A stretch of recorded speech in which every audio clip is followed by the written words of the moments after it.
Olen nyt täällä Kiuruveden kunnassa ja vieraanaani on eräs paikallinen rattijuoppo, joka väittää ajaneensa pienellä ladalla tutkaan peräti 10 000 kilometriä tunnissa. Mitenkäs se tällainen huippunopeus oikein oli suoritettavissa ja vieläpä humalassa ajaessa? Eihän tuollaisella ajonopeudella enää edes tutkakaan pysy perässä tai saati mitään henkilöautoa enää pysty edes tiellä ohjaamaan, vaan on saattanut kuitenkin nyt kuskilla käydä pieni laskuvirhe tuohon ajonopeuteen nähden. Mutta mitenkäs kun paikallinen Kiuruveden poliisi väitti, että teidän alkometristä tuli 130,5 promillen lukemat, että mitäs ihmeen tujumpaa mummon Maria Mehua te oikein sinä iltana joitte? Vai oliko se jotain niin tujua avaruuskiljua, jota me tavalliset amatöörit emme vielä kestä, kun meillä vähemmän kosmisilla juomaveikoilla on siihen jo liian huono viinapää? No se oli vähän tujumpaa mehua jo, mutta tämä koko story on jo niin hullu kertomus, ettei varmasti edes MTV3 enää tällaista halua näyttää televisiossa ulos. Mutta kerron sen silti, oli eräs kaunis aamu, kun huomasin, että tontilleni lensi sellainen kiekkomainen UFO-alus ja sen sisältä tuli ulos sellainen pieni vihreä mies, joka puhui suomea. Heti ensimmäisenä se kertoi, kuinka sillä olisi jotain niin huimaa teknologiaa, joka saisi meidän automme kulkemaan vaikka 10 000 kilometriä tunnissa. Ja tarjosi, että voisi modifioida ladani kulkemaan niitä nopeuksia. Mutta mainosti myös samalla, että heidän humanoideillaan oli vähän kovempi volttisia huimausaineita kuin mitä meillä täällä Alkosta löytyy, joten nekin otin vastaan.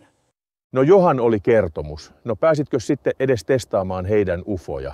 Päästivätkö koeajolle? Kyllä ne päästivät ja se oli mahtava tunne päästä sellaisen kiekkomaisen ufon puikkoihin, kun meinasin ensin törmätä sillä omaan navettaan ja yhden lehmän päälle melkein ajoin, kunnes se vieressä ollut humanoidi ehti painaa onneksi hätäjarrua. Sitten minä siinä samalla kysyin, että miksei edes Saksan Volkswagen ole alkanut vieläkään rakentaa näitä samanlaisia kiekkomaisia ja lentäviä peltipönttöjä. Niin se humanoidi vastasi minulle, että syy siihen oli Jenkkien ja Saksan välinen salainen avaruusteknologiasopimus.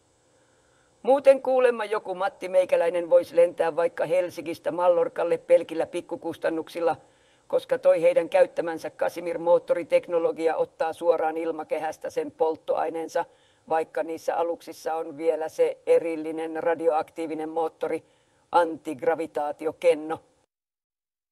Nyt kyllä puhut jo niin monimutkaista avaruusjargonia, ettei enää tällainen suomalainen karvalakkimies enää pysy kyydissä.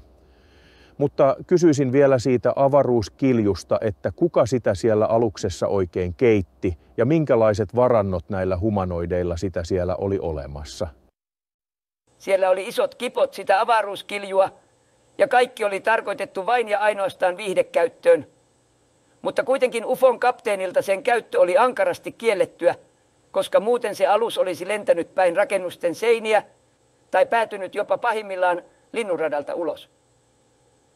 Sitten kun kysyin, että oliko heidän historiassaan koskaan käynyt mitään pahempia havereita, niin kuulemma joskus aikanaan ihan tuhansia vuosia sitten tänne lensi sellainen vähän suurempi avaruuslaiva, jonka kapteeni oli silloin nauttinut muutakin kuin kansalaisluottamusta, ja se alus tippui Atlantin valtamereen ja kaikki kyydissä olleet matkustajat kuolivat. Siinä oli vielä sellainenkin pieni paska juttu takana, kun senkin aluksen huoltotiimistä pari humanoidia ihan vaan houkuteltiin pikkureissulle Tellukselle ja lopulta kävi näin. Minua kyllä syvästi kiinnostaisi, jos tuon oman Honda Fordin saisi vaihdettua tuollaiseen kiekkomaiseen alukseen, niin sen jälkeen sitä ehtisi tehdä Pallosalama Oy:n tuotantoja pitkin Suomea vähän nopeammalla aikataululla. Mutta tiedätkö, että mistä näitä kulkupelejä oikein voi hakea? Siinä on kyllä niin kuin ikävä sellainen homma, ettei niitä ole vieläkään valtuutettu meidän käyttöön. Ja sitten taas nämä Saksa, Britannia sekä Amerikka taas ovat solmineet keskinäisen salaisen avaruussopimuksen, joka taas salaa näiden koko kyseisten antigravitaatioalusten julkistamisen. Näitähän kehitellään tälläkin hetkellä Amerikassa Area 51. Antaiskohan sen Area 51 työntekijät minulle? Haastattelua Karpolla on asiaa, jos menisin sinne Amerikkaan ensin vähän heitä jututtamaan. Se on ikävä kyllä suljettu sotilasalue, ettei sinne ole siviileillä mitään pääsyä. Että siksihän ne UFO-nörtit päätyvät siellä vain siihen läheiseen UFO- ja alien teemaiseen maantiekahvilaan UFO-turisteiksi.